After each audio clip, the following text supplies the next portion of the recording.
કારણ કે દાદા એ જાણતા હતા કે એની પોતાની સ્વતંત્ર શક્તિ તો છે જ નહીં. કેટલા બધા સાયન્ટિફિક એવિડન્સ ભેગા થાય ત્યારે જઈને કોઈ જીવ આપણે ઊંધું કરે કે સીધું કરે. અને એમાં દાદા તો હાથ જ ના નાખે, કારણ કે દરેક જીવ સ્વતંત્ર છે. હા, આપણે માટે ખાલી દાદાએ ખુલ્લું કરીને આપી દીધું. એટલે તો દાદા એક જગ્યાએ કહેલું ને કે હું તમારી જે બ્લન્ડર્સ છે અમે તોડી આપીએ છીએ, ભૂલો તમારે સુધારવાની. એ પણ અમે તમને આવડત આપીશું, એ પણ તમને સમજણ આપીશું કે કેવી રીતે ભૂલો સુધારવાની. એ પણ દાદા એવું નહીં કહ્યું કે હું તમારી ભૂલો કાઢી આપીશ. એ પણ તમારે જ કરવાનું. દાદા કે અમે આ બધું સફાઈનું કામ ક્યાં કરવા બેસીએ, અમારી પાસે તો ટાઈમ જ ના હોય. એટલે સાફ કરવાનું કામ તમારે કરવાનું, હું તમને આખું બધું ખુલ્લું કરીને આપી દઈશ.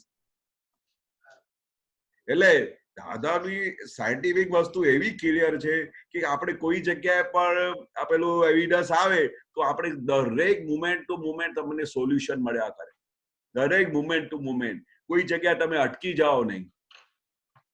એટલે આ બહુ સરસ દાદાએ કહેલું કે અમે કોઈને, મને યાદ છે કે આખા જીવનની અંદર બહુ મહાપરાણે કઈ બહુ બ્લન્ડર થતું હોય ને, કઈ ઊંધું થઈ જતું હોય અને એ જીવનું અહિત થવાનું હોય, તે દિવસે દાદા કઈ એમના માટે બધું બમ ફોડતા હતા, ફાયરિંગ કરતા હતા, અને જેથી કરીને એનો રોગ નીકળી જાય.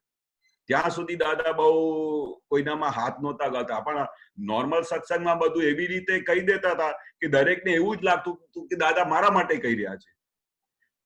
જે કંઈ પણ, કારણ કે દાદાને તો બધું દેખાય આ જગતમાં શું ચાલે છે, કઈ જગ્યાએ શું ચાલી રહ્યું છે. દાદા ત્યાં સુધી કહેતા હતા કે અમને બધું દેખાય કે આ બધા લોકો કેવી રીતે જીવી રહ્યા છે. એવું બધું દાદા કે અમને ઘરમાં દેખાય કે કેવી રીતે બધા ઘરમાં કશાઓ છે, કેવી રીતે અથડામણ થાય છે, કેવી રીતે બધા મતભેદો થાય છે ઘરમાં. બધું દાદા કે અમને તો દેખાય, અને અમને અજાયબી બી લાગે કે આ લોકો કેવી રીતે જીવી રહ્યા છે. અને આવા જ સંજોગમાં દાદાનું વિજ્ઞાન મળી જતું તો એ લોકોનું કલ્યાણ થઈ જતું, એમના ઘરમાં સ્વર્ગ થઈ જતું. બરાબર બંકિમભાઈ? હા, જય સચિદાનંદ. જય સચ્ચિદાનંદ. આપણે બીજો ક્વેશ્ચન ભારતીબેન લે ત્યાર પહેલા એક ક્વેશ્ચન છે કેશવાનંદજી, કે આ છોડવાની વાત કરી તો 3-4 વર્ષ પહેલા એક દિવસ સવારના મને આમ થયું કે બસ આ ચા નહીં પીવી જોઈએ, તો મેં કહ્યું ચાલો હવે આપણે બંધ કરી દઈએ. તો એનો ત્યાગ કર્યો કહેવાય કે અહંકારથી છોડી દીધી, કે એને કેવી રીતના લેવાય? હા, એ દાદાજી તમે છેલ્લી વચ્ચે એક વાક્ય કહ્યું ને કે આ ચા પીવી સારી નહીં, બરોબર.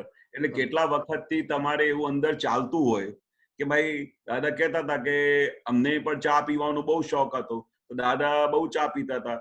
અને પણ દાદા કે અમારે કેવું હોય, અને અમારા મહાત્માઓને પણ દાદા એ શીખવાડ્યું કે કઈ પણ વસ્તુ હોય તો આપણે કે આ ચા પીવી સારી નહીં, પીતા પહેલા એ કહી દેવાનું, અને એ પેલા ઉપયોગમાં અને અંદર ખાને એ બધું બોલ્યા જ કરવાનું. ચા પીતી વખતે ચા પણ પીવાની, પણ એ વખતે અંદર ખાને એમને કહ્યા જ કરવાનું કે ચા પીવી સારી વસ્તુ નથી, આપણે ચા છૂટી જાય તો સારું, બરોબર. તો એ રીતે તમે બોલ્યા કરો તો એનો જયારે ટાઈમ આવે ને તો ધીરે ધીરે એનો એ દિવસ આવે અને એ દિવસે ચા સહજ રીતે છૂટી જ જાય. બાકી આ તો ક્લિયર છે, જો તમે ત્યાગ કરો અને તમે ફોર્સલી કરો તો એ સ્પ્રિંગની જેમ પાછું આવે. એટલે જે ચા પીતા હતા એના કરતા ડબલ ચા પીવાનું થઈ જાય. એટલે આપણે એ સંજોગ પ્રમાણે જોઈ લેવાનું કે ફરી તમને ચા યાદ નથી આવતી એટલે સહજ રીતે આપણે ગઈ. બાકી અહંકારે કરીને કરો તો એ તો ફરી આગે આવવાની, પણ સહજ રીતે જાય એવી શરત.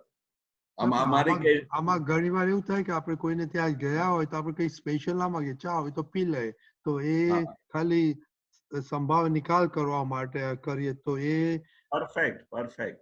એ તે વખતે એવું જ હોય, કારણ કે તમને હવે પેલું એ રહ્યું નહીં માઇન્ડમાં કે ચા પીવી સારી છે, સહજ રીતે થઈ જવું પડે. એટલા માટે એક વખત તો દાદાએ દાખલો પણ આપેલો કે ભાઈ આ દાદાની ચા છૂટી ગઈ, તો એક દિવસ અમારા ઘરે આવ્યા, તો તે દિવસે અમને ખબર નહોતી કે દાદાની ચા છૂટી ગઈ છે. તો અમારા બા છે ને બહુ સરસ કિટલીમાં, દાદા જેવી રીતે અમે જોતા હતા કે દાદા કેવી રીતે ચા પીતા હતા, તો એ બહુ સારી રીતે ટ્રેમાં એક આખી કિટલી અને એમાં 2 કપ જેવી ચા નાખીને સરસ પેલા લઈને આવ્યા. તો દાદાએ તો તરત જ હેરાન થઈ ગયા કે કદાચ કે ભાઈ આ હેરાન એટલે એવું સહજ રહ્યા. અને પછી એમ કહ્યું કે ભાઈ હવે તો ચા છૂટી ગઈ છે, પણ કમલાબેન તમે ચા લાવ્યા છો તો તમે એક કપ તમારા હાથથી બનાવો અને અમે ચા પી લઈએ આજે. હવે તમે વિચાર કરો કેટલા સહજ, કારણ કે એમને યાદ રહે નહીં, સહજ રીતે સામે આવી ગયું. અને પછી દાદાને એવું થયું કે એમનું કઈ, એ તો બા તો ચા લઈને પાછા જતા હતા, પણ પછી દાદાને થયું કે આ પાછા લઈ જાય છે, કે હવે લાવ્યા છે તો આજે આપણે ચા નો ભાવ ના તોડીએ. એટલે દાદાએ એક કપ પ્યાલી ચા પી લીધી. એટલે કેટલા બધા સહજ છૂટી ગયા પછી પણ. એટલે જ્ઞાની પુરુષ કેવા હોય? સહજ હોય, બહુ સહજ હોય. હવે કોઈ ફોર્સલી તમારા પર આવીને ઉભા રહે, અને એક વખત તો એવું દાખલો પણ બનેલું, તો દાદાએ નહીં કહેલું કે ભાઈ આ તમને ચા પીવા માટે ફોર્સ કરે છે તો એક કપ ચા પી લો, પણ તમે એ ચા ના પીતા પીતા પીતા ચાની પ્યાલી હાથમાંથી પડી ગઈ, અને છેવટે કહ્યું કે આ ચા પીતા નથી, એના કરતા તો તમે આવી જો ફોર્સ કરતા હોય તો અમે 2 કપ ચા પી લઈએ. પણ સામેવાળાને આટલું બધું ફોર્સ ના કરવું પડે કે છેવટે કપ પ્યાલી પડી જાય, એ મોડા સુધી લઈ આવે, તમારે 1 કપ તો ચા પીવી પડશે. પણ દાદા કે અમે નથી પીતા. પણ દાદા કે એવું નહીં, આપણે બહુ સરળ અને સહજ રહેવું પડે. આવી પડ્યું એટલે સંભાવે નિકાલ કરો. આપણી સાયન્સ જ એવી છે કે સંભાવે નિકાલ કરો. જે સંજોગ આવ્યો, કારણ કે સંજોગ તમારા હાથમાં નથી. આપણે એમની સાથે કયા ભાવમાં કરાર કર્યું હોય કે અમે તમારા ઘરે આવીશું અને તમારે ઘરે ચા પીશું, પણ હવે આ ભાવમાં બધું ચા છૂટી ગઈ. પણ હવે એનું પેન્ડિંગ કેસ નહીં કરવાનું, ઓન ધ સ્પોટ સોલ્વ કરી દેવાનું. ત્યાં સમાધાન કરીને ગાડી આગળ જવા દો, ગાડી અટકાવો નહીં. એવું દાદાનું સાયન્સ છે. વેરી ગુડ, ચલો વેરી ગુડ. આપણે ભારતીબેન નો ક્વેશ્ચન લઈએ. જય સચ્ચિદાનંદ કેશવાનંદજી. हमारे इट्स સિમ્પલ ક્વેશ્ચન એકચ્યુઅલી. આજે હિન્દી સત્સંગમાં એક બેને આપણી શુદ્ધાત્માની પ્રાર્થના છે ને, એના ઉપર ક્વેશ્ચન પૂછ્યો હતો. અને પછી પ્રતિક્રમણ, કે આપણે પ્રતિક્રમણ તો સામાન્ય કરીએ છીએ, તો આ શુદ્ધાત્માને આપણે પ્રાર્થના કરીએ ત્યારે અજ્ઞાનતાએ કરીને દોષોનું કરે છે. તો એ ભારતીબેનને બહુ ગમ્યું, કારણ કે એવું થાય છે આપણે સામાનું પ્રતિક્રમણ કરીએ છીએ, પણ આપણે જે ભૂલો કરી છે અજ્ઞાનતામાં, એને લીધે સામે થાય છે ને ભૂલ. તો મને થયું કે એમાં તમે થોડુંક વધારે કરો, કારણ હિન્દી તો મને બહુ સમજ ના પડે, પણ તમે ગુજરાતીમાં કહેશો તો બહુ આનંદ થશે. મને પણ આનંદ થશે, બધા મહાત્માઓને આનંદ થાય, એવી ભાવના. હવે શું છે કે જાણે અથવા અણજાણે આપણાથી કેટલી બધી ભૂલો થઈ જતી હોય. ઘણી વખતે તો જાણી જોઈને કરતા હોઈએ છે, ઘણી વખતે અણજાણમાં જ આપણી ભૂલો થતી હોય. આપણે ઘરમાં કોઈ આવ્યું હોય, બરોબર, અને તમે કામમાં બિઝી હો, તો એને મનમાં તમે થોડું એવું લાગે કે તમે મને અટેન્ડ નહીં કર્યું. હવે તમારું એવું કોઈ ઇન્ટેન્શન હોય નહીં એમને નહીં અટેન્ડ કરવાનું, પણ એને બહુ ઘાત લાગી જાય કે આ કેવું છે કે બહુ અહંકારમાં આવી ગયા છે લાગે છે. અને તે વખતે તમે કદાચ તમારું માઇન્ડ ક્યાં બિઝી હોય અથવા ક્યાં કઈ બીજા ઉપયોગમાં હો અને તમારું કોઈ ઇન્ટેન્શન ના હોય. હવે એ જયારે ઘરેથી જાય ને તો તમારા માટે નોંધ લઈને જાય કે આ બેને મને છે ને મારી રીતે આવી રીતે અટેન્ડ બરોબર નહીં કર્યું, બરોબર. હવે આ અણજાણાઈમાં પણ એમને દુઃખ થઈ ગયું. દાદા કેટલી બધી જાગૃતિ, જાણે અથવા અણજાણે, એટલે જ એ વાક્ય એમાં વિધિમાં મૂકેલું છે કે આપણે અણજાણાઈમાં પણ કેટલા જણાને દુઃખ આપી દઈએ છીએ. તેવા દરેક સંજોગોમાં આપણાથી દુઃખ આપી જવાતું હોય તો આપણે દાદા કહે છે કે એનું પ્રતિક્રમણ કરવું પડે. કારણ કે આ દાદા કે આખું વિજ્ઞાન શું છે કે આ પ્રતિક્રમણ જે દાદાએ વસ્તુ મોટામાં મોટું હથિયાર આપ્યું છે, જેના લીધે આ બધી સફાઈ થાય છે. નહીં તો આ ક્લિનિંગ ના થાય ને તો આનો એટલો બધો બોજો પડે કે તમે વિચારી ના શકો. એ તો આવતા ભાવ સુધી છોડે નહીં. કોઈના વેર બંધાઈ જાય, આપણી ઈચ્છા ના હોય, કોઈની વખતે આપણે બોલતી વખતે કોઈને હર્ટ કરી નાખતા હોઈએ, પણ ઘણી વખતે બીજા માટે વાત કરતા હોઈએ તો એમને મનમાં હર્ટ થઈ જાય કે મારી વાત કરતા હતા, એ પ્રેઝન્ટ ના હોય અને જેને વાત કરે તો આપણા વિચારો ત્યાં ને ત્યાં આપણા પરમાણુ ત્યાં પહોંચી જતા હોય છે. તો વિચારે કરીને પણ આપણાથી કેટલી બધી અણજાણાઈમાં આપણે રસોડામાં કામ કરતા હોઈએ અને વિચારતા વિચારતા એના માટે ઊંધું બધું વિચારીને પેલું ચિત્રામણ કરી નાખીએ તો એ દાદા કે એમના પ્રતિક્રમણ કરવા પડે. બરોબર. અને એટલા માટે દાદા કહેતા હતા કે જ્યારે પણ તમારે સ્કોપ મળે ને તો નાનપણથી લઈને અત્યાર સુધીના તમને જ્યાં સુધી રિકલેક્ટ થાય, અમારી પાસે તો દાદા એટલા બધા પ્રતિક્રમણ કરાવતા હતા કે જ્યારથી તમને યાદ હોય કે દાદા કે અમે 4 વર્ષે આમ કર્યું હતું ને તોય અમને દેખાઈ આવે. તો તમારે પણ જ્યારે પણ ફ્રી ટાઈમ હોય ને તો બધાને કહેતા હતા કે તમારે નાનપણથી લઈને અત્યાર સુધીના જે જગ્યાએ તમારાથી દોષ થયા હોય એના પ્રતિક્રમણ કરજો. કારણ કે આ પ્રતિક્રમણ નહીં કરીએ તો એનો બોજો રહ્યા કરે, એનું ક્લેમ બાકી રહે, બધા હિસાબો બાકી રહે, અને આપણે જયારે એમની પાસેથી પ્રતિક્રમણ કરીએ તો અંદર બેઠેલા ભગવાનને અમારી પાસેથી માફી મંગાવીએ છીએ. અને દાદા કે જ્યાં સુધી તમે પ્રતિક્રમણ ના કરો ને તો એના અંદર બેઠેલા ભગવાન તમને છોડે નહીં, મુક્ત ના કરે. જયારે તમે એમને પ્રતિક્રમણ કરો ત્યારે ભગવાન અંદર બેઠેલા કે હવે અમે તમને માફ કર્યા એટલે હવે તમે મુક્ત થયા. એટલે જયારે પણ તમને યાદ આવે, જાણે અજાણે દુઃખ આપેલા હોય દરેક સંજોગોમાં તમારે રિકલેક્ટ કરવાનું. રાત્રે સૂતા પહેલા પણ દાદા કહેતા હતા કે પ્રતિક્રમણ કરવાનું. બરોબર. આખા દિવસ દરમિયાન, કારણ કે આપણે દિવસ દરમિયાન તો કશું યાદ રહેતું નથી કે ક્યારે આપણે કોઈને હર્ટ કર્યું હોય, પણ જયારે આપણે બેસીએ ને તો એકદમ ચિત્ત એકદમ ક્લિયર કટ તમને એક એક એવિડન્સ બતાડી દેશે કે હા આ જગ્યાએ આપણે ખોટું કર્યું, આ જગ્યાએ આપણે શુદ્ધાત્મા નહીં જોયેલા, આ જગ્યાએ આપણે એના માટે ઊંધું વિચાર કરેલું. તમને એક એક એવિડન્સ પ્રમાણે તમને હાજરી કરી આપે. પણ તમે આમ જ સુઈ જાઓ તો તમને કશું યાદ ના રહે. એટલે છેવટે પછી બહુ સામઠા પ્રતિક્રમણ કરવા પડે. દાદા કે અમને તો લાખ પ્રતિક્રમણ કરવા પડે. આ બધા કેટલા બધા અમે બધા પ્રતિક્રમણ કરીને તો આ બધું ક્લીનિંગ કરીને આવ્યા. જ્ઞાન પહેલા તો દાદા કે અમને એટલા બધા દોષ દેખાય કે જેની કોઈ હદ નથી. એટલે અમને ફટ કરીને અમે બધા પ્રતિક્રમણ કરીને બધું ક્લીનિંગ કરી નાખ્યું. અને જો તમે દોષ દેખાય અને દેખતાની સાથે એ જતા રહે, પણ જ્યાં સુધી તમને ખબર જ ના પડે કે તમે દોષ કર્યું છે તો તે બહાર પણ ના નીકળે. આ કેવી સાયન્સ છે કે તમે જુઓ તો એ જાય. સ્વામીજી એટલે એ દોષ ખાલી થતા જશે. બરોબર. એટલે સ્વામીજી આ તો આપણે સામા જોડે આપણે આ અતિક્રમણ કર્યું એના પ્રત્યે, પણ આપણે એ ટાઈમે આપણા શુદ્ધાત્મા જોડે આ ફાઇલ નંબર 1 એ કઈ કરવું જોઈએ કે નહીં, ક્લિયર કરવું જોઈએ ને કે મારાથી આ ભૂલો થઈ છે, એવું કહેવા માંગુ છું. આ જે શુદ્ધાત્માની પ્રાર્થના છે હું એવું કહેવા માંગુ છું કે વુડ ધેટ ઓલ્સો હેલ્પ, કે બે થયું, ઓલું બહારનું થયું ને અંદરનું આપણું અંદરનું ચોખ્ખું થાય, એવું પૂછું છું. હા, એ પરફેક્ટ છે.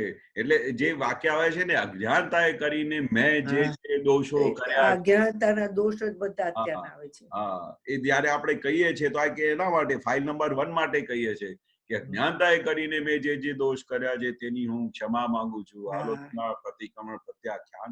એ મને બહુ આજે બહુ મને માઇન્ડમાં બેસી ગયું છે કે બે સાઈડે બહારનું પ્રતિક્રમણ અને પોતાની ફાઇલ શુદ્ધાત્માની સાક્ષી કરાવો. એટલે દાદા કહેતા હતા ને કે આપણે આખો દિવસ, એક વખત દાદા આ વાત કરેલી કે આપણે આખો દિવસ ફાઇલ નંબર 2, 3, 4 ની વાત કરી છે. ફાઇલ નંબર 1 નું તો જોતા જ નથી. એ આપણી બહુ મોટામાં મોટી ફાઇલ છે, આ મોટામાં મોટી વર્ગણ છે. એટલે આપણે એના તો બહુ ખૂબ પ્રતિક્રમણ કરવા પડે. અને એ એવી રીતે જ જાય. અમે એ વાતચીતના વ્યવહારથી પણ બહુ ફટાફટ જાય. કેમ કહેશો આજે તે આવું કર્યું, શું કર્યું, આ કર પ્રતિક્રમણ કર, કેટલી ભૂલ કરી આજે તે, આ પેલા ભાઈ આવ્યા એમાં શુદ્ધાત્મા જોયા નહીં. એ આવી રીતે વાત કરતા આખો દિવસ વાત પણ કરતા જવાનું અને ફાઇલ નંબર 1 પાસેથી માફીઓ માંગતા જવાનું. કારણ કે દાદા કે પાર વગરના દોષો થાય છે, તમે ગણી ના શકો. આ તો તમને દેખાતા નથી, એ અજાયબી છે, પણ બાકી પાર વગરના દોષો થાય છે. આ વાક્ય બોલતા હતા, તમને ખબર પડતી નથી કે તમારા કેટલા દોષો થઈ રહ્યા છે. અને જેના લીધે આ બધું અટક્યું છે. અને દોષ જોવાનો તમે શરૂ કર્યું અને દોષ જોવાની તમને ખબર પડી, ત્યારથી તમે ભગવાન થવા માંડશો. કેટલું મોટું પદ આપ્યું છે, કેટલું મોટું પદ આપ્યું છે, એને સાચવવાનું છે. જેવી રીતે દોષ દેખાતા જશે અને તમે એ દોષને ભાંગશો તો તમે ભગવાન પદમાં આવતા જશો, ભગવાન થતા જશો. એટલે આ દોષોને લીધે બહુ મોટી અટકળ છે. આ દાદા આ દોષો માટે તો બહુ ખૂબ વાત કરેલી છે, બહુ ખૂબ વાત કરેલી છે. બહુ જ આજે એક્ઝેક્ટ થઈ ગયું કે આ ફાઇલ નંબર 1 ના તો પ્રતિક્રમણ થતા નથી, બીજાના થાય છે. બીજાના થાય છે, કારણ કે પોતાના પર અહીંયા ફોકસ જ નથી. દાદા તો ફોકસ આના માટે ખાસ કહેવાનું હતું. ફાઇલ નંબર 2 તો જયારે તમારી પાસે આવે ત્યારે સમાવે નિકાલ, પણ ફાઇલ નંબર 1 તો તમારી સાથે 24 કલાક છે, ઓલ ધ ટાઈમ. બરોબર, ઓલ ધ ટાઈમ છે. તો એની સાથે કેટલી બધી અંદર બધી વસ્તુઓ થતી હોય છે. અંદર કેટલી બધી લાલચો ખબર પડે, કપટ ખબર પડે, અહીંયા લોભ કર્યું ખબર પડે, મુમેન્ટ ટુ મુમેન્ટ તમને ખબર પડે એટલે ફાઇલ બરોબર. નંબર 1 પાસે તો કેટલા બધા પ્રતિક્રમણ કરવા પડે. બરોબર, બહુ જ જેટલા પણ બહુ જ. ફાઇલ નંબર 2 3 તો આપણા રૂમમાં જ્યારે આવે પછી ત્યારે ત્યારે થાય, પણ આ તો 24 કલાક જોડે છે. તમારે આખો બરોબર. દિવસ વિચારમાં, મનમાં, વાણીમાં હા, એટલું બધે ચાલે. ઠેકાણે દોષો થયા જ કરતા હોય. થયા જ કરે છે, થયા જ કરે. સાચી વાત છે સ્વામીજી. બસ આ મારે એક્ઝેક્ટ સમજવું હતું ને હવે તમે બરોબર સમજાવી દીધું. Thank you. જય બહુ સચિદાનંદ. ફાઇન, બહુ ફાઇન. આઈ હોપ કે બધા મહાત્માને આવો લાભ થાય, જય સચિદાનંદ. બધાને લાભ મળે. સુમિત્રાબેન, જય સચ્ચિદાનંદ કેશવાનંદજી. જય સચિદાનંદ. જય સચિદાનંદ. દિવ્ય દેશના એક વાક્ય છે, કોઈની સ્વતંત્રતા ઉપર તરાપ મારશો તો તમારી સ્વતંત્રતા જતી રહેશે. દીપક આનંદજી નથી સંભળાયું? નહીં સંભળાયું. દીપક આનંદજી ફરી બોલું, કોઈની સ્વતંત્રતા ઉપર તરાપ મારશો તો તમારી સ્વતંત્રતા જતી રહેશે. સંભળાયું? ના. કોઈની સ્વતંત્રતા ઇન્ડિપેન્ડન્સ ઉપર જો તમે તરાપ મારશો તો તમારી ઇન્ડિપેન્ડન્સ સ્વતંત્રતા જતી રહેશે.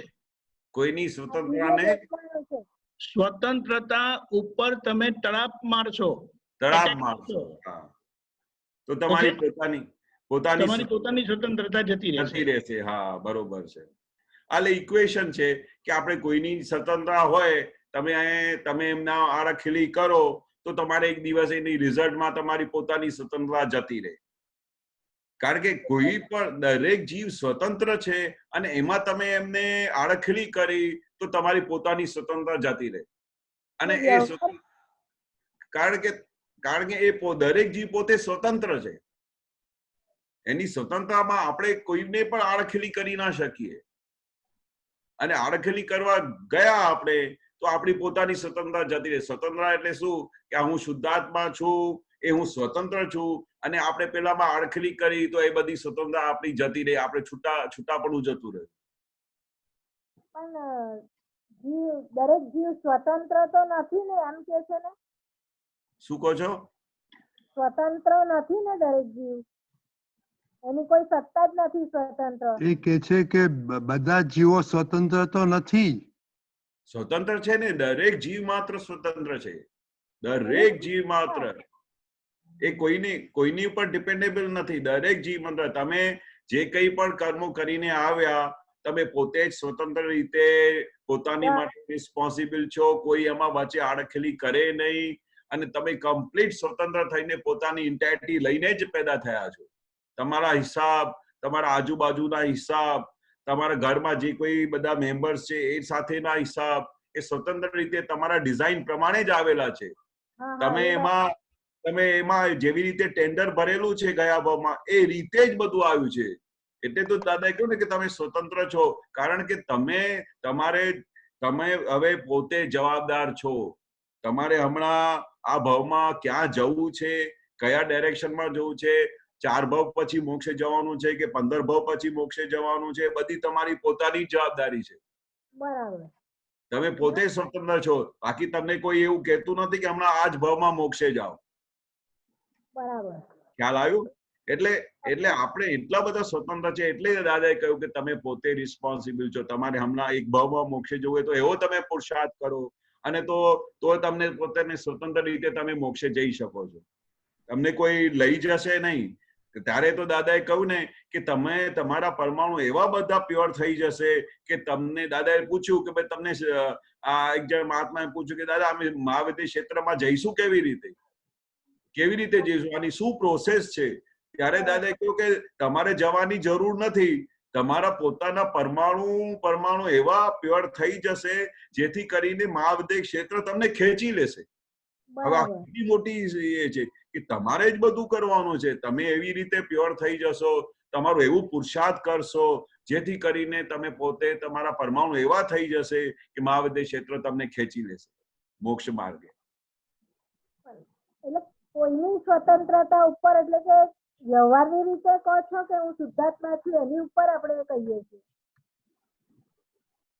નથી સમજાતું. કે સ્વતંત્ર એ વ્યવહાર ઉપર કહીએ છે કે શુદ્ધાત્મા ઉપર કહીએ છે? શુદ્ધાત્મા પર કેવી રીતે? આત્માને તો કશું છે જ નહીં, આત્મા તો સ્વતંત્ર છે.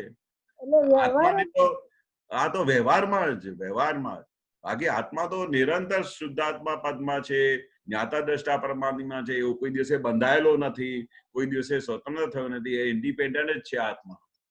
એમને કોઈ કશું કોઈ પણ દ્વંદ્વ ગુણ એમને ટચ કરી શકે નહીં. આપણે જે કંઈ પણ છે સ્વતંત્ર આમને જ થવાનું છે. બરાબર. બરોબર છે? હા હા. જય સચ્ચિદાનંદ. જય સચ્ચિદાનંદ. રાજેશભાઈ બોલો. રાજેશભાઈ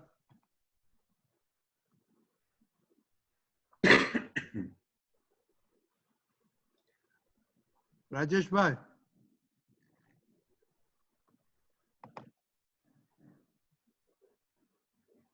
રાજેશભાઈ ને ક્વેશ્ચન છે?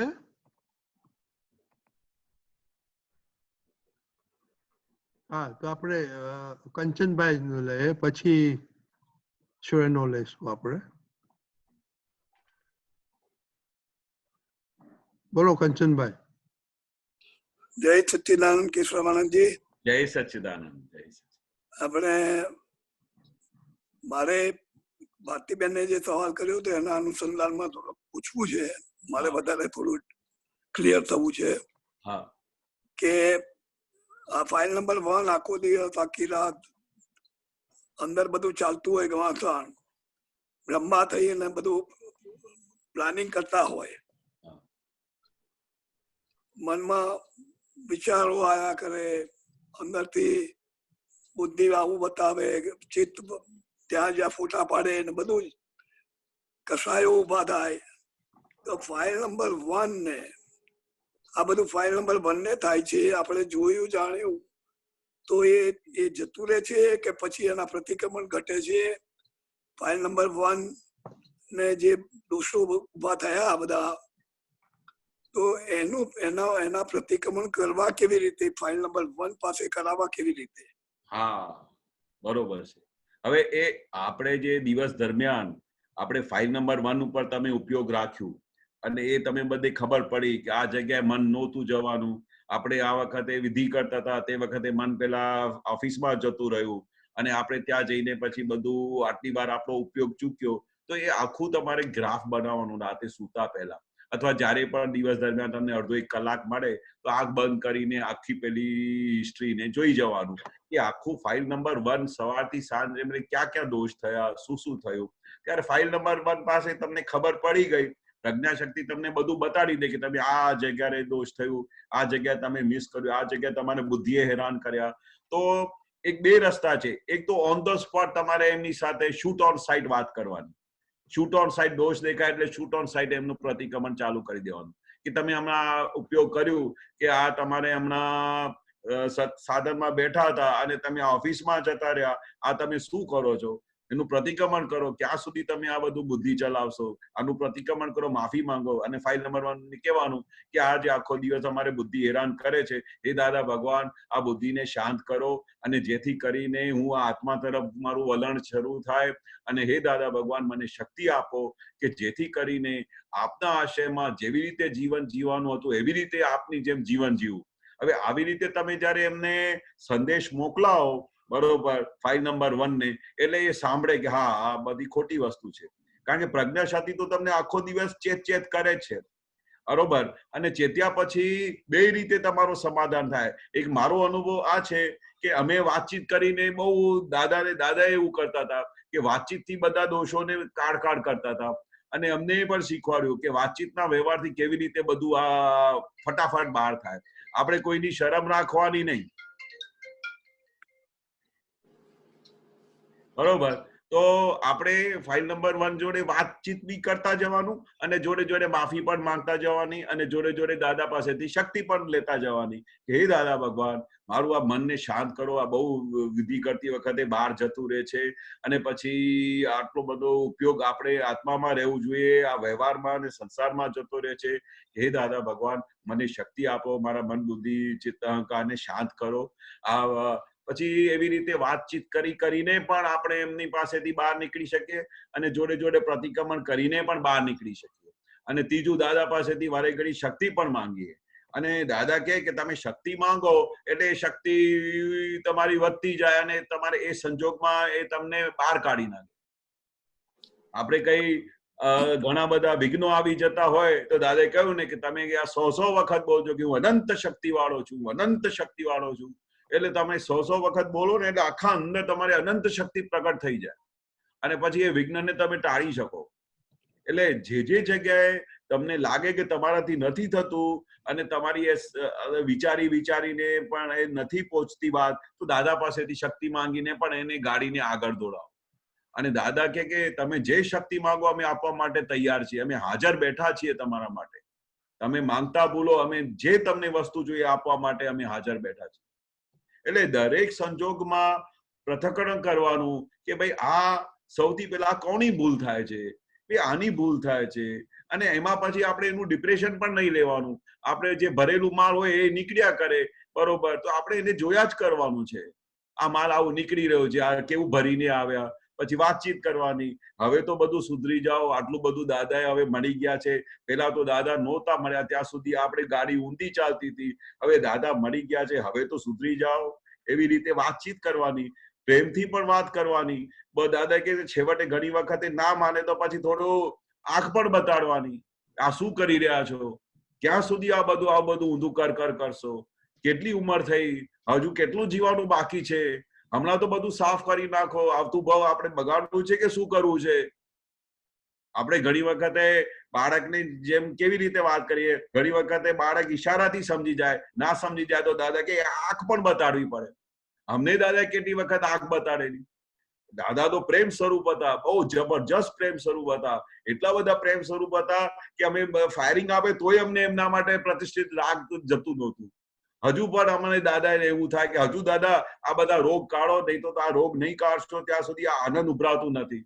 એટલે અમને તો દાદાને હાથ જોડીને કહેતા હતા કે દાદા તમારે જે બોમ્બાર્ડિંગ કરવી એ કરો, જે ફાયરિંગ કરે, પણ આ બધા રોગ કાઢો અમારા. એવી રીતે દાદાને છૂટ આપેલી.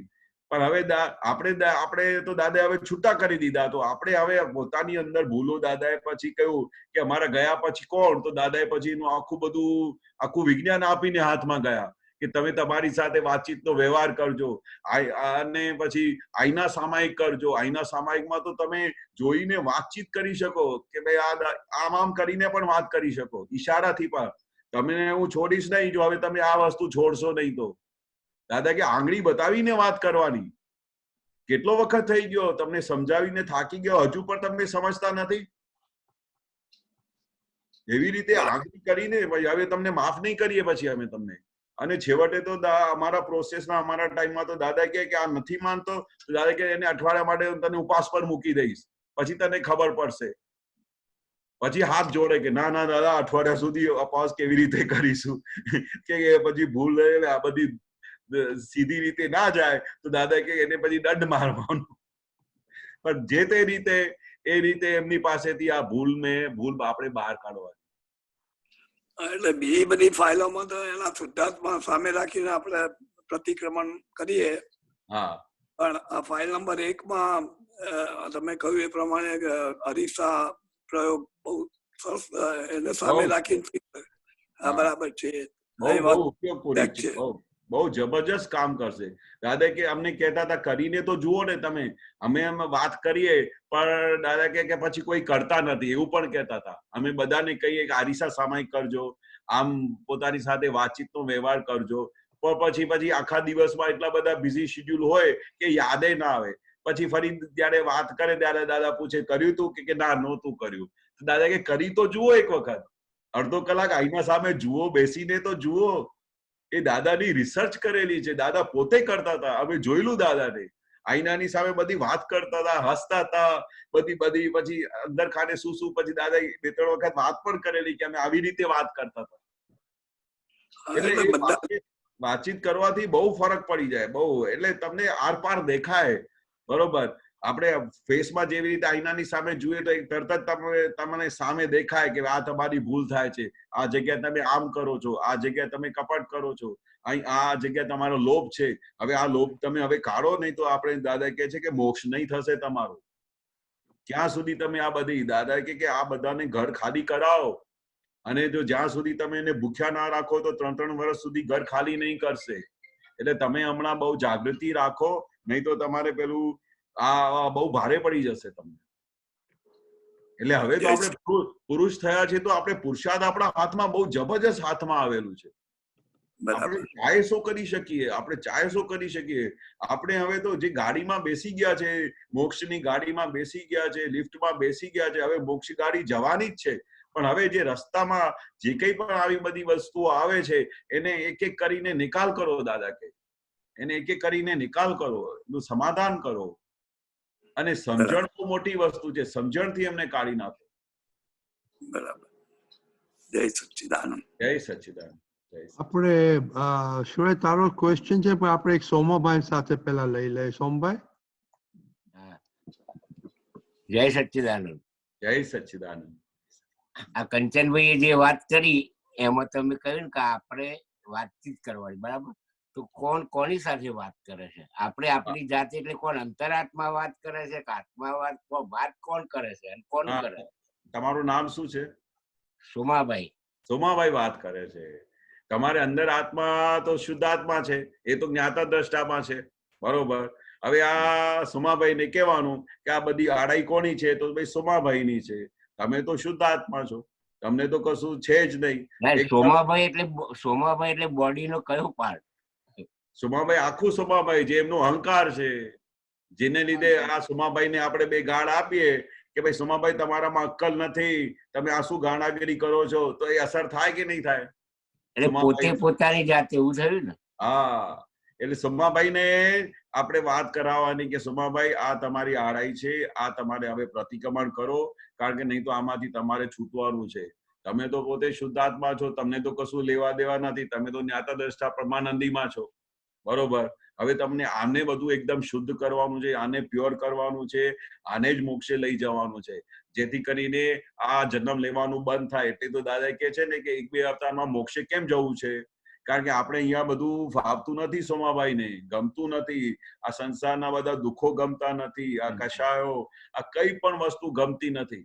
આ જેને જ્ઞાન મળી ગયું હોય ને તેને પછી તો આ સંસારમાં ગમે જ નહીં. આ તો દાદાએ છૂટા કરી આપ્યા, એટલે હવે આ 5 તરીકે સંભાવે નિકાલ કરીએ એટલે હવે આનંદ થાય છે કે હવે મોક્ષ જવાની તૈયારી છે, એટલે આપણું સુખ વધતું જાય છે. તમને પહેલા કરતા ને હમણાં કરતા તો ફરક લાગે છે ને કે ભાઈ પહેલા કેવું હતું ને હમણાં કેવું હતું? આ બધા મહાત્માઓના અનુભવ તમે સાંભળતા હશો, એમાંથી ખબર પડે છે ને કે આપણી પહેલી દશા શું હતી ને હમણાં દશા શું થઈ. એટલે એમાંથી ખબર પડે છે કે આપણે હવે ગાડી મોક્ષ તરફ જવાની ચાલુ થઈ ગઈ છે, અને હવે મોક્ષે જવું છે, અને હવે સુમાભાઈને મુક્ત કરવાનું છે આ સંસારમાં. ના, એ ડિટેલ બધી બરાબર છે, પણ આ બધું વાણી દ્વારા જ બોલાય છે, બરાબર? એટલે કોણ બોલાય છે મારે એટલું જ જાણવું છે. હા, અંતસ્કરણ છે ને, આપણે વાણી છે, મન વચન કાયા.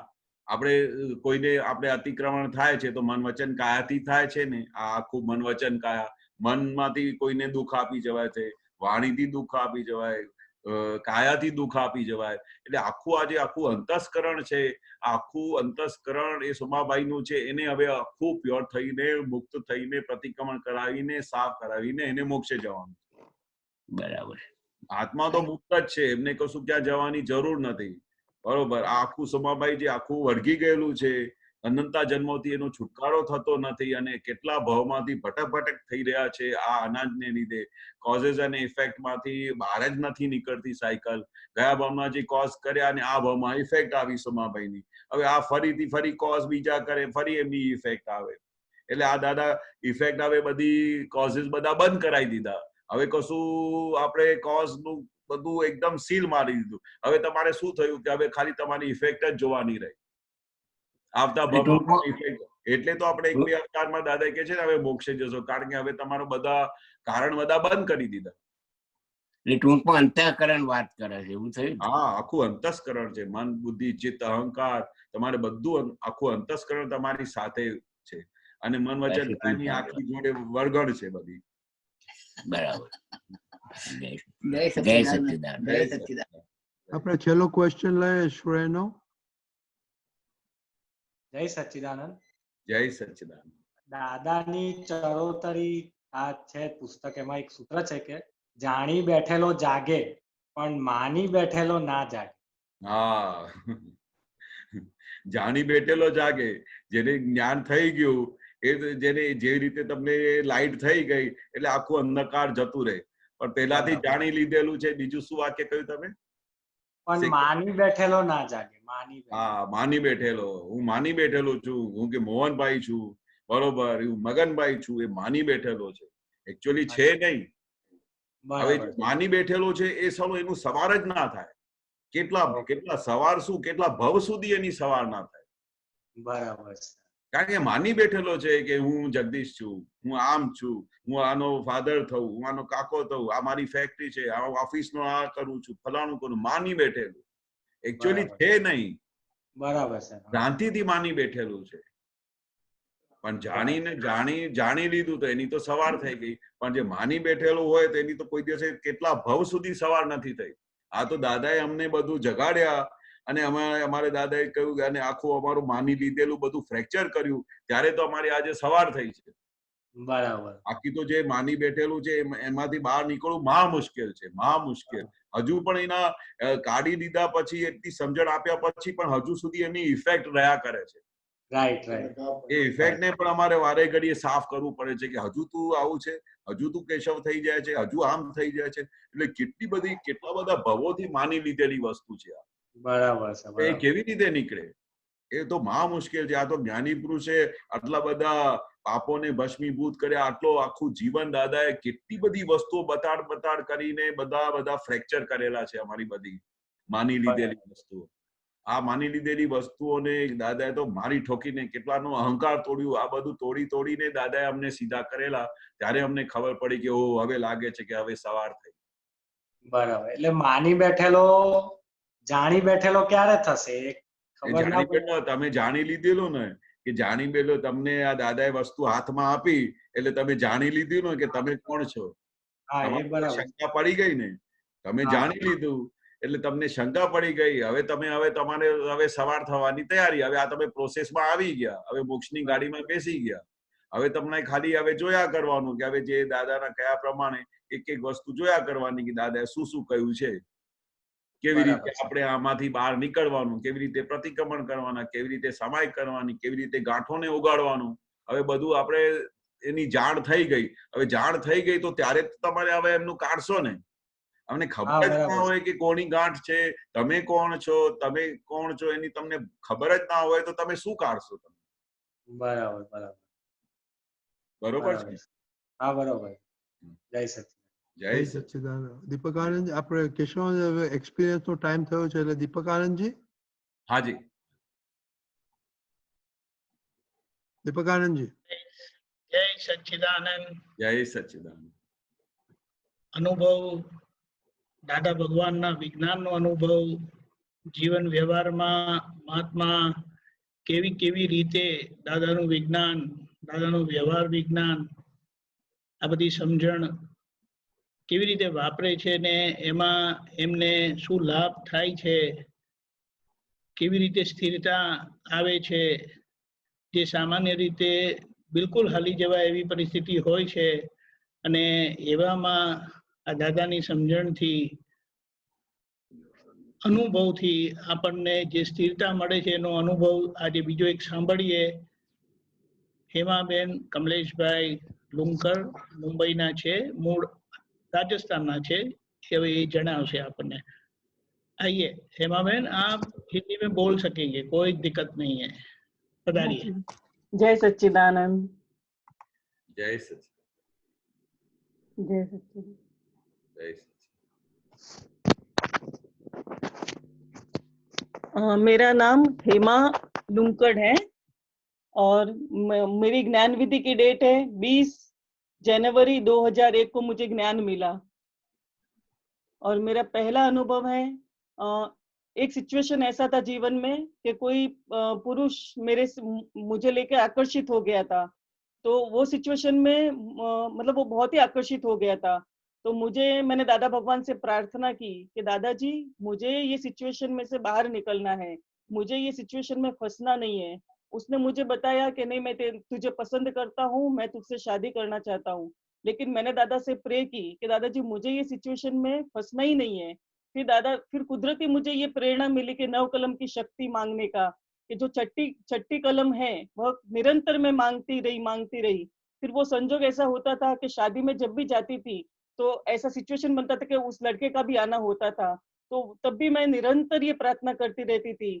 छठी कलम की जो शक्ति है वो मांगती ही रहती थी, मैं कांस्टेंट मांगती रही।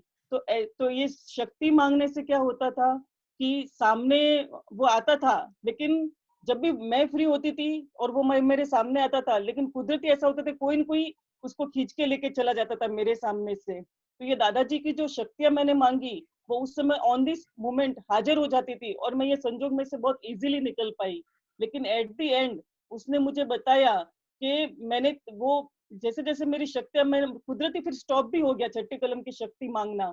फिर उसने मुझे बताया कि मैं लड़कियों को तो मैं ऐसे पटाता हूँ, मतलब इजीली पटाना है मेरे को, लड़कियों को मैं इजीली पटा देता हूँ, लेकिन तू मुझसे पटी नहीं, कि तेरी जैसी स्त्री मैंने देखी नहीं। लेकिन ये सब श्रेय दादा भगवान की शक्ति को जाता है, मैं ये श्रेय खुद के लिए नहीं मानती हूँ। ये सब दादा भगवान की शक्ति है जो मुझे हेल्प की, जो मुझे ये सिचुएशन में मुझे बहुत ही उपकारी बनी है शक्ति। तो ये सारी शक्तियों का क्रेडिट जाता है दादा भगवान को। और एक बार जीवन में ऐसा हुआ था तो कि एक घर के व्यक्ति ने मेरा अपमान किया, लेकिन मेरा ऐसा कोई व्यवहार नहीं था। मैं किचन में खड़ी थी, रसोई घर में खड़ी थी, मेरा ऐसा कोई व्यवहार नहीं था, पर उन्होंने मेरा अपमान किया। तो मैंने सोचा कि वो मेरा अपमान क्यों करे, मैंने तो ऐसा कुछ भी उनको शब्द बोला भी नहीं है। फिर मैं पाली थी, फिर मैं राजस्थान, मैं मुंबई आई तब मैंने फिर दादाजी का सत्संग सुना। फिर हूँ शुद्धात्मा चू, दादाजी ने 25 बार ये बुलवाया था सत्संग, आर्यन सेठ स्कूल में 25 बार बुलवाया था दादाजी ने, हूँ शुद्धात्मा चू, हूँ शुद्धात्मा चू। फिर मैंने घर पे सामायिक शुरू की। सामायिक में मुझे दिखा कि ये तो हेमा को बोला है, मैं तो शुद्ध आत्मा हूँ, तो मुझे असर क्यों हुआ? तो सामने वाले ने अपमान किया तो असर क्यों हुआ? तो कि मान की घाट पड़ी है, इसके लिए असर हुआ। फिर मैंने देखा तो कौन सी शक्ति ने सामने वाले को बुलवाया, तो कि व्यवस्थित शक्ति नहीं बुलवाया। तो कि सामने वाले की जो वाणी है पर है और पराधीन है, उनकी बोलने की स्वतंत्र सत्ता नहीं है। जब ये समझ मुझे हाजिर रही तब जाके मुझे निर्दोष दिखे, सामने वाले व्यक्ति मुझे निर्दोष दिखे। तो मुझे कविराज जी का एक पद याद आया कि स्थूल संजोगो न दबाण वच्चे, हड़ हड़ तू आवे कई थी अपमान, सामू निमित्त जो निर्दोष भासी, आपणु वदियो ऊर्ध्व परिणाम, जागृत राखे कड़वा संयोगो, एवा पुद्गल ने सद्बुद्धि हो जो, सत्ता व्यवस्थित जान उपजावे संयम परिणाम। फिर ऐसा एक जीवन में सिचुएशन था, जैसे लक्ष्मी संबंधी जो व्यवहार है, तो मेरा एक घर था भिवंडी में। तो कई बार ऐसा मन बिगड़ता था कि जब मेरा वसई में आई, मैं पहले दादर रहती थी, फिर जैसे मैं वसई आई तो सिचुएशन ऐसे थे कि वो मेरा ही घर लिया हुआ था भिवंडी में, पर मेरा ऐसा होता था कि वो मेरा घर है तो मुझे मिलना चाहिए, ऐसा बार बार होता था। वहां पे मेरे जेठ जेठानी रहते थे, उनको थोड़ी ऐसी प्रॉब्लम थी, इसके लिए वो रहते थे मेरे घर में। तो मेरे मन में ये सब चला कि नहीं, मुझे अभी वो मेरा घर लेना चाहिए, बेचना चाहिए। तो ये जब भी सिचुएशन होता था तो कहीं ना कहीं क्लेश का वातावरण खड़ा होता था। तो क्लेश का जब वातावरण खड़ा होता था तो मुझे लगता था मन में कि क्लेश तो करना ही नहीं चाहिए। दादा भगवान ने बताया कि क्लेश, अगर जहाँ क्लेश होता है वहां भगवान का वास नहीं होता। तो ये बात मन में समझ में इतना फिट हो गया। क्लेश होता था, ना नहीं बोलते कि नहीं होता था, लेकिन ये बात वापस समझ हाजिर हो जाती थी। और फिर क्लेश रहित मन हुआ तो मोक्ष है, और क्लेश सहित मन है तो संसार है। ऐसा मन में अंतस्करण में भी बहुत भूले दिखती थी, मेरी भाभी की, मेरे भैया की, बहुत सारी मुझे भूले दिखती थी। लेकिन ये जैसे जैसे समझ हाजिर होती थी वैसे वैसे मुझे प्रतिक्रमण भी बहुत होते थे। और फिर ये बार बार जो हम सत्संग में सुन रहे, सारे आप्त पुत्रों से सुन रहे कि आज्ञा का पालन करो, आज्ञा का पालन करो, व्यवस्थित शक्ति करता है, भैया के अंदर भी शुद्धात्मा भगवान है, भाभी के अंदर भी शुद्धात्मा भगवान है, जेठ के अंदर शुद्धात्मा भगवान, जेठानी के अंदर शुद्धात्मा भगवान। ये मुझे बार बार शुद्धात्मा के दर्शन का जो मैंने हैंडल मारा, बार बार हैंडल मारती रही, तो कि उनका हिसाब है, इसलिए वो जगह में रह रहे। कौन सी शक्ति उनसे करवा रही है? तो व्यवस्थित शक्ति उनको रख रही है, और व्यवस्थित शक्ति वसीम में रख रही है, तो ये हेमा को रख रही है, तो व्यवस्थित शक्ति ही करता है। इसमें किसी का भी दोष ही नहीं है। इसमें किसी वो जो भी उनका है कर्म वैसा वो लेके आए, तो मेरा कर्म के हिसाब से मुझे वसीम में रहने का आया है। तो ऐसे ऐसे जो समझ हाजिर रहती गई, तो अभी मुझे वो निर्दोष दिख रहे हैं कि उनका कोई दोष है ही नहीं। और जो भरत आनंद जी का मैंने सत्संग सुना, उसमें उन्होंने बताया कि दादा तो व्यवहार को कीमत देते ही नहीं थे और साचू खोटू में कभी भी नहीं पढ़ते थे। ये जो बात मुझे लिंक मिली ना, उससे तो जैसे ऐसे लगता कि मैं वो संयोग से कंप्लीट मुक्त हो गई और मुझे मुक्ति की अनुभूति होने लगी कि शायद यही मोक्ष है जो दादा भगवान बताना चाहते हैं। तो मोक्ष की अनुभूति जो कहना चाहते हैं, ये यही मोक्ष है। मुझे ऐसा अनुभव में आया। फिर अभी मैं राजस्थान गई थी, तो सिचुएशन ऐसा था कि मैं ये 7-8 साल में मैं ये पुरुषार्थ में लगी हुई हूँ कि घर के जितने भी व्यक्ति हैं, जब भी मुझे दोष दिखता है तो मैं प्रतिक्रमण करने बैठ जाती हूँ कि नहीं, उनका दोष नहीं है। और शुद्धात्मा रिलेटिव एवरीडे मेरे पियर के साइड के और ससुराल के साइड के दोनों के अंदर मैं एवरीडे शुद्धात्मा रिलेटिव एवरीडे मैं दर्शन करती हूँ। और जो भी सिचुएशन होता है उसके प्रतिक्रमण लेते रहती हूँ। जैसे फोन में कोई सिचुएशन बन गया कि अनबन बन गई कि जो कुछ भी बनता है, तो प्रतिक्रमण मेरे चालू ही रहते हैं। तो ऐसे ऐसे होते हुए मैं अभी राजस्थान गई थी, तो ससुर जी के डेथ के समय मैं गई थी, तो घर में पाली राजस्थान गई थी, तो घर में ऐसा सिचुएशन बना था कि क्लेश वाला वातावरण बन गया था घर में, वो भी लक्ष्मी संबंधी व्यवहार को लेके। तो फिर मैंने कहा कि नहीं, मुझे इस चीज में पढ़ना ही नहीं है, क्योंकि मैं दादा भगवान की महात्मा हूँ। मुझे मेरा जीवन ऐसा करना है कि पता चलना चाहिए कि हम भाई दादा भगवान के महात्मा है। तो मेरे भाभी ने, दोनों भाभी जेठानी ने और उनकी बेटी ने मुझे बताया कि हम ये बंटवारे की बात का, ये लक्ष्मी का सब बात कर रहे हैं। तो मैंने कहा कि नहीं, मुझे इस चीज में पता नहीं चलता है, और मुझे मेरे पति देव मुझे ये चीज के लिए मना करते हैं कि भाई तू घर के कोई भी मैटर में तू बोलेगी नहीं। तो मैंने एक भी शब्द उसमें सिर्फ मेरी जेठ भाभी को और जेठ की लड़की को बोला कि मुझे इस चीज में समझ में नहीं आता, इसके आपको जो समझ में आए वो करो। तो जब मैंने कुछ बोला ही नहीं, फिर घर में क्लेश का वातावरण भी था, और लेकिन मैं ये सब देख रही हूँ, लेकिन जो ये मैंने जो पुरुषार्थ करती आई, वो पुरुषार्थ उसमें मुझे हाजिर हो गया। सब क्लेश का वातावरण है, लेकिन मुझे सब शुद्धात्मा भगवान दिख रहे हैं कि शुद्धात्मा रिलेटिव है। और ये संजोग किसने लाया? तो कि व्यवस्थित शक्ति ही करता है, इसमें किसी का दोष ही नहीं है। मुझे ये जो विज्ञान मुझे उस समय हाजिर हुआ ना, तो मैं उन सब निमित्तों को खूब खूब वंदन करती हूँ कि ये सब थे, तब जाके मुझे ये सब पता चला कि ये विज्ञान मुझे काम लग रहा है। सबके अंदर जो भगवान के मैं दर्शन कर रही थी, ऐसा ऐसा मेरे साथ हुआ। फिर जो भाभियां हैं, तो भाभियां ने मुझे बोला कि हेमा तूने एक शब्द भी नहीं बोला। तो दोनों भाभी ने मुझे अप्रिशिएट किया कि तेरी एक भी शब्द तू बोल नहीं रही है, तो ऐसा क्या है कि तू एक शब्द भी नहीं बोल रही है। तो मैंने एक ही बोला कि मुझे इस चीज में समझ में नहीं आता है और मेरा घर में चलता नहीं है, इसलिए मैं नहीं बोल रही हूँ। तो उनको मेरा ये व्यवहार बहुत ही स्पर्श किया, तो वो खुद मतलब तारीफ करने लगे कि नहीं, हम बोल के बिगाड़ रहे हैं, और ये बोल ही नहीं रहे तो इसका प्रभाव पड़ रहा है। तो ये मुझे बहुत ही मतलब अच्छा ये सीखने को मिला ये सब व्यवहार में। और फिर एक और अनुभव है, अभी जो मैं शादी में गई थी, मतलब काकी सास के घर में वहां शादी में गई थी, तो वहां पे क्या हुआ था, तो कि मेरे जो जेठानी है उनको ज्ञान मिला नहीं है, तो उनका जो व्यवहार है, कभी निंदा टीका का संजोग आया, किसी के साथ बोलने का संजोग आया। लेकिन मैं जहाँ जा रही हूँ, तो मैं दादा की आज्ञा के साथ रह रही हूँ, तो मैं पहले ही मेरी तैयारी कर लेती हूँ। मैं जब वसई में होती हूँ तो पहले सारी तैयारी कर लेती हूँ कि मुझे हेमा जा रही है, कौन सी शक्ति ले जा रही है, व्यवस्थित शक्ति ले जा रही है। जितने भी घर के मेंबर है उसमें अंदर शुद्धात्मा रिलेटिव, और जितनी शादियों में मैं पहचानती हूँ सबके अंदर भगवान के दर्शन में पहले कर लेती हूँ। तो वहां जाके सबके साथ में इतना अच्छा व्यवहार उकलता है, मतलब अच्छे से निकलता है। कोई भी निंदा टीका करेगा, जो कुछ भी बन रहा है, लेकिन मुझे वहां पे मेरे वाणी का दुरुपयोग नहीं होता है। ये मुझे इतना अच्छा वहां पे एक अनुभव होता है। तो मेरी भाभी सबके सामने बोला, मेरी बड़ी जेठानी ने सबके सामने बताया कि मेरी सास के सामने मेरा बताया कि हेमा तो इतने सारे सिचुएशन में देख रही हूँ, 3-4 दिन से हेमा को देख रही हूँ कि ये तो कोई भी चीज बोल ही नहीं रही है, ये तो इसने अपना मुंह बंद रखा है।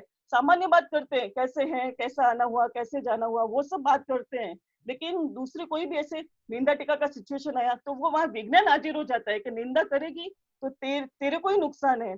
तूने जो 10 रुपए का नोट दिया ना, उसमें 9 रुपए का तुझे लॉस है और तुझे बेनिफिट 1 रुपए का है, मतलब ज्यादा नुकसान तुझे है।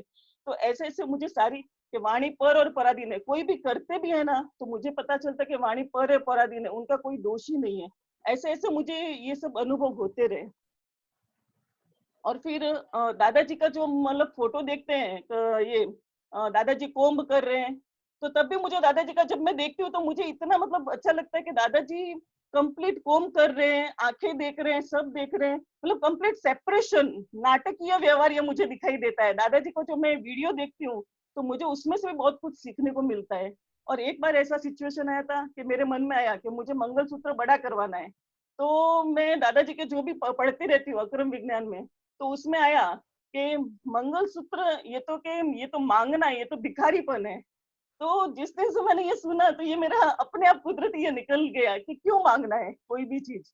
तो ऐसे भी मतलब सेपरेशन की बातें होती रहती है। जैसे कोई सिचुएशन में गर्भ रस ले लिया हो तो वहां पे पता चलता है कि दादा के को तो 1958 में इतना अद्भुत ज्ञान प्रकट हुआ, तो भी दादा कहते हैं कि महात्माओं की वजह से ये ज्ञान प्रकट हुआ। और फिर दादाजी कहते हैं कि ये तो आदेश्वर भगवान के समय का जो ज्ञान था, वीतरागों का विज्ञान है, इतना अद्भुत दादा के अंदर प्रकट हुआ। तो ये जो दादाजी की वाणी, ये कुदरती आके मुझे मतलब इतना स्थिर कर देती है संजोगों में। और एक बात कि मैं एक बार सत्संग में खड़ी थी, सत्संग चालू नहीं था, तो दीपक आनंद जी मेरे पास से गुजरे और दीपक आनंद जी ने कहा कि हेमा, अगर कमलेश जी की तो बुराई करती है ना, उसमें तेरी ही बुराई है। तो क्या होता था, मैं पियर साइड में कहीं ना कहीं मैं बात कर देती थी कि कमलेश जी का व्यवहार ये ऐसा है वैसा है, तो फिर मैं वापस प्रतिक्रमण करती थी, मुझे दीपक आनंद जी की वो बात वापस क्लिक होती थी। ऐसे सारे आप तो पुत्रों का कहीं ना कहीं मुझे क्लिक हो जाता था बात, तो वो क्लिक होती थी तो वापस मेरा प्रतिक्रमण चालू कि नहीं ये भूल है, ये भूल है, ये मुझे नहीं करनी है, ये मुझे नहीं करनी है। ऐसा वापस प्रतिक्रमण चालू हो जाता था। वापस भूल होती थी, वापस प्रतिक्रमण, वापस वाणी से ये भूल होती थी, वापस प्रतिक्रमण। ऐसे करते करते अभी ऐसा लगता है कि ये जैसे स्टॉप ही हो गया है, ऐसा बाहर निकलना इतना स्टॉप, और शुद्धात्मा सबके अंदर दर्शन करना। और अभी डेली का ये प्रयोग चालू है कि कमलेश जी के अंदर, पतिदेव के अंदर 10 बार शुद्धात्मा रिलेटिव के दर्शन करना है। और मन वचन का व्यवस्थित शक्ति चलाती है, हेमा का जैसे व्यवस्थित शक्ति चला रही है, वैसे ही पतिदेव का फाइल नंबर 2 का मन वचन का या व्यवस्थित शक्ति ही चला रही है। ऐसा मुझे अनुभव रहा। जय सच्चिदानंद। जय सच्चिदानंद। जय हमारे तो कुछ कहने का शब्द ही नहीं रहा, सचमुच। मैं तो ये कहूंगा, ये राजस्थान का नूर है, जोधपुर का नूर है, समझ में नहीं आता है, लेकिन हम तो ये सारा श्रेय दादा भगवान को ही देते हैं कि हमें ऐसे दादा भगवान मिले और हमारे जीवन में ये सब जो परिवर्तन आया, और इसे जो परिस्थिति में जहाँ सामान्य तौर पर क्लेश हो जाता है, और आपने दादा भगवान के विज्ञान को बराबर पकड़ के रखा। और जैसे दादा भगवान ने बताया है कि ये मेरे 2 व्यू पॉइंट में, 2 दृष्टि में, व्यवहार और निश्चय दृष्टि में मैंने सारा मोक्ष मार्ग दे दिया है, वो आपने उसका उपयोग करके घर में ही, यानी ससुराल पक्ष में और पियर के पक्ष में, दोनों में उपयोग करके आपने ये जो स्थिरता कायम की है अपने लिए और अपने घर को बचा के रखा, बहुत ही सराहनीय है, बहुत ही सराहनीय है। मैं जरूर से मानता हूं कि ये जिन्होंने आपको ये सीधा सुना है ना, क्योंकि आपका अनुभव है और हम लोगों ने सुना, उसकी कोई दूसरा शब्द है ही नहीं। बहुत बढ़िया, बहुत बढ़िया। और सबसे ये जो बात आपने कही कि ज्ञान तो ऋषभदेव दादा भगवान का है, जो दादा भगवान ने बताया कि ये मेरा ज्ञान नहीं है, तो वो ज्ञान जिससे वे मोक्ष में गए, दादा भगवान ने एक और जो कहा कि जो कलमों की भावना उन्होंने 40 साल तक की, और जिस ज्ञान से उनको ये दादा भगवान प्रकट हुए, तो उस 9 कलम की भावना करने से हमारे जीवन में क्या परिणाम नहीं आ सकते। और ऐसी सेंसिटिव और भावुक परिस्थिति में कि जहां पर कोई भी स्लिप हो सकता है, आराम से हो सकता है, वहां पर आपने बड़े विवेक से, अपने घर के संस्कार से, दादा के ज्ञान से एक महात्मा का नूर बचा के रखा है ना। मैं बार बार बहुत बढ़िया, बहुत वो ऐसा हिंदी में बोलते साधु साधु, जय सच्चिदानंद, इसके आगे कोई शब्द नहीं है।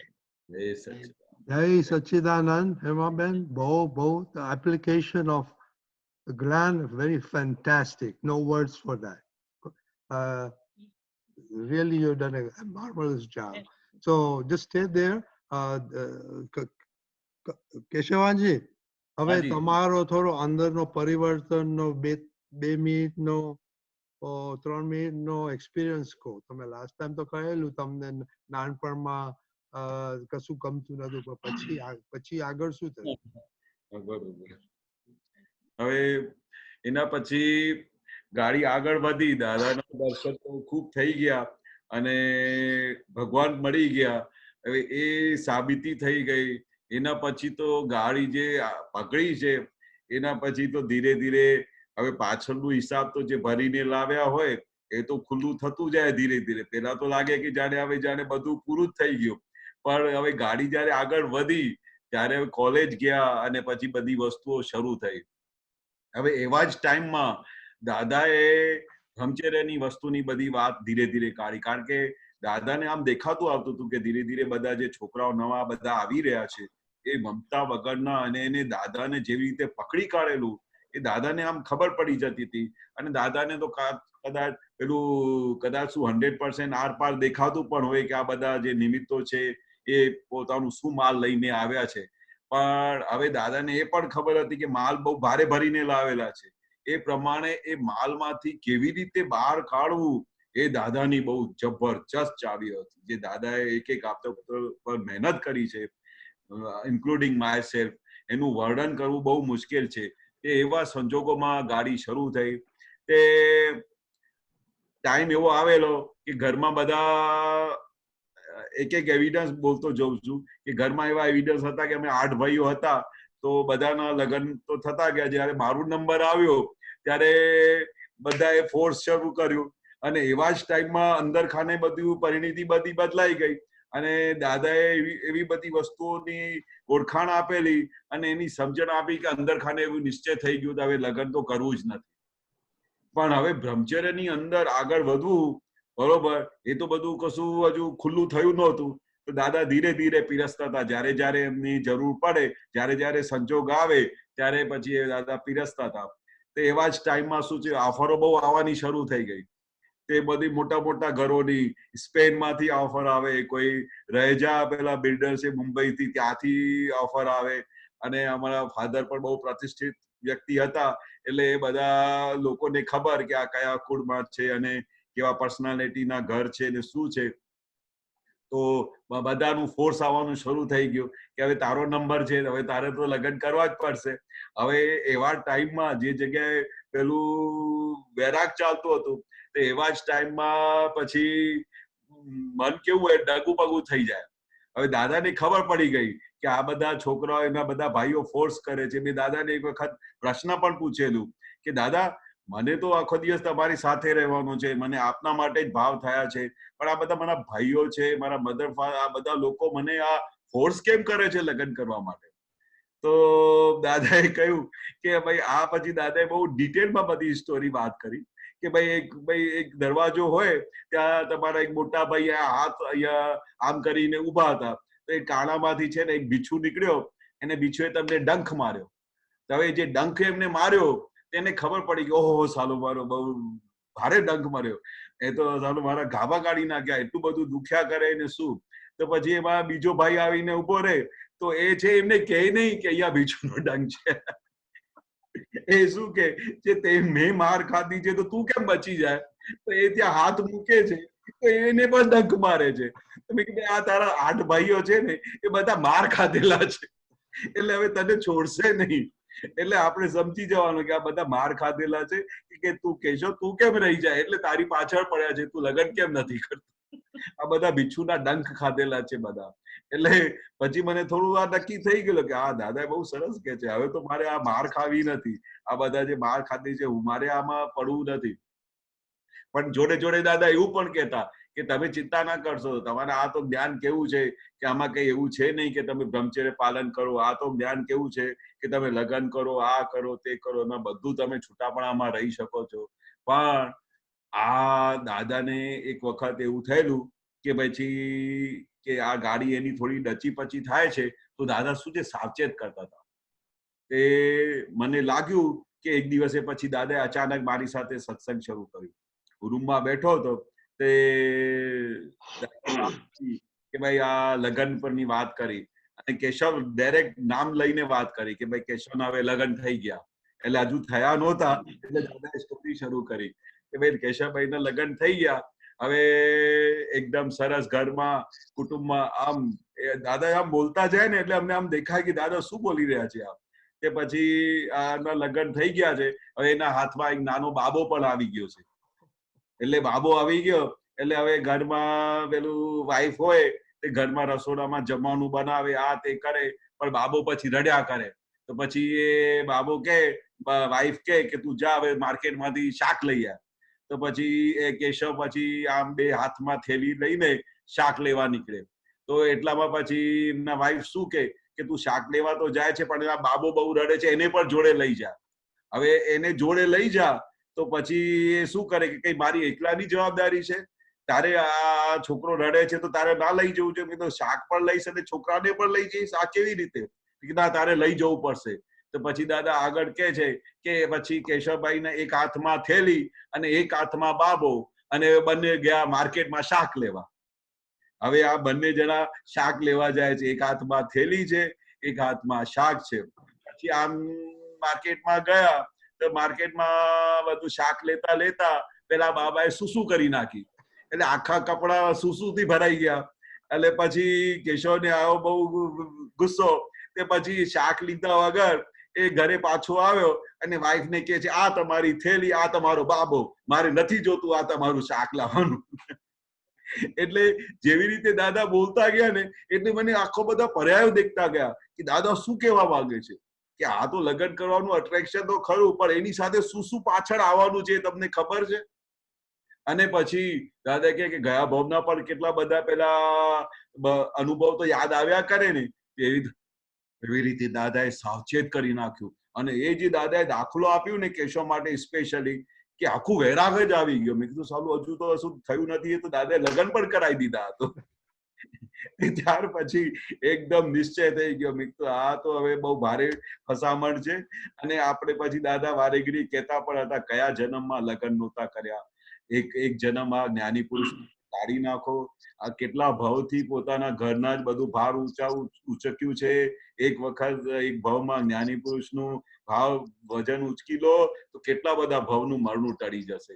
એવું દાદાએ જયારે કહ્યું ત્યારે તો બધી એકદમ સાઈન થઈ ગઈ કે હવે આ માર્ગ ઉપર મારે જવું નથી અને હવે આત્માર્થે મારું જીવન પૂરું કરવાનું છે. બહુ સરસ, બહુ સરસ. જય સચ્ચિદાનંદ. એક minute. Okay. There are two feedbacks બે મહાત્માઓએ લખેલા છે હેમાબેન માટે. Excellent way of Gyan application. That's from New Jersey. અને નાઇજેરિયા થી કે છે never heard such an amazing અનુભવ from the heart. Dada's gone good to practice in the system. ચાલો બોલો. જય સચ્ચિદાનંદ. આના પરથી આપણને ખબર પડે કે દાદાની દીર્ઘ દ્રષ્ટિ, દાદાએ જોઈ લીધું કે વખતે આનો શું કહેવાય, આનું વ્યવસ્થિત શું છે. પણ જો કદાચ જરા પણ એ થાય, ઢીલો પડે, તો એને પહેલા જ એમની આ બોધ કળા, જ્ઞાન કળા, સમજણ જે આપી દીધી, ગજબની વાત. કે વખતે કોઈ એક સ્ક્રૂ ઢીલો પડ્યો હોય તો એને બરાબર ટાઈટ કરી દીધો. બહુ સરસ. અને આ તો એક વાત છે કે કેશવાનંદજીને દાદા ભગવાન સાથે અને એમની સેવામાં બહુ નિકટનો લાભ મળેલો છે અને એનો જ આપણને બહુ ફાયદો થાય છે. જય સચ્ચિદાનંદ. જય સચ્ચિદાનંદ. જય સચ્ચિદાનંદ. કેશવાનંદજી હવે ત્રિમંત્ર બોલો. હેમાબેન અને કમલેશ તમારી સાથે બોલાવશે. નમો વિતરાગાય, નમો વિતરાગાય, નમો અરિહંતાણમ, નમો અરિહંતાણમ, નમો સિદ્ધાણમ, નમો સિદ્ધાણમ, નમો આયરિયાણમ, નમો આયરિયાણમ, નમો ઉવજ્જાયાણમ, નમો ઉવજ્જાયાણમ, નમો લોય સવ સાહુનમ, નમો લોય સવ્વ સાહુનમ, એસો પંચન મુક્કારો, એસો પંચણ મુક્કારો, સવ પાવપણાસનો, સવ્વ પાવપણાસણો, મંગલાણમ ચ સવ્વેસિમ, મંગલાણમ ચ સવ્વેસિમ, પરમમ હવૈ મંગલમ. પરમં હવૈ મંગલમ. ઓમ નમો ભગવતે વાસુદેવાય, ઓમ નમો ભગવતે વાસુદેવાય, ઓમ નમઃ શિવાય, ઓમ નમઃ શિવાય. જય સચ્ચિદાનંદ. જય સચ્ચિદાનંદ.